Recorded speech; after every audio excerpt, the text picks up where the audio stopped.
শিব নিবাসে শিবরাত্রি। বারাণসীতে এক ব্যাগ জঙ্গলে শিকার করতে গিয়েছিলেন। কাঠ কেটে এবং পশু শিকার করে তিনি যখন বাড়ি ফিরছেন তখন সন্ধে নেমে গিয়েছে। অন্ধকারে তিনি রাস্তা যেমন হারিয়ে ফেলেছিলেন, তেমনি বাঘের ভয়ে অন্ধকারের মধ্যে একটি গাছের উপরে আশ্রয় নিয়েছিলেন। সারা রাত বাঘের ভয়ে ব্যাদ ইষ্ট দেবতা শিবের নাম জপ করেন। অন্যদিকে ব্যাদ বাড়িতে না আসায় তার স্ত্রী সারা রাত স্বামীর চিন্তায় না ঘুমিয়ে তিনিও শিবের নাম জপ করেন। পরের দিন সকালবেলায় যখন ভোরের আলো ফুটল, তখন গাছ থেকে নেমে দেখলেন তিনি যে গাছে বসেছিলেন সেই গাছটা ছিল বেল গাছ। আর তিনি সারা রাত জেগে ইষ্ট দেবতা শিবের জন্য যে পাতাগুলি ফেলেছিলেন সেটা ছিল বেল পাতা। ব্যাদ বাড়ি ফিরলেন।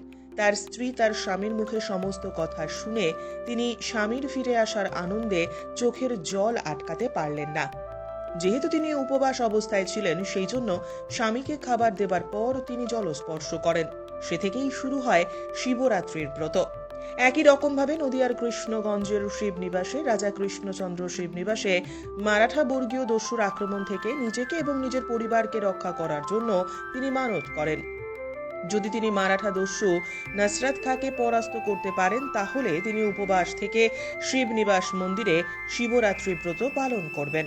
এরপর রাজা কৃষ্ণচন্দ্রের সঙ্গে মারাঠা দস্যু নসাদ খানের সামনাসামনি যুদ্ধ হয়।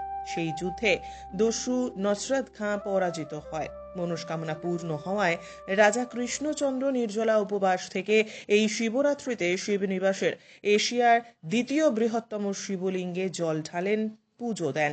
সে থেকেই শিবনিবাসে শিবরাত্রি প্রথা চালু হয়েছে।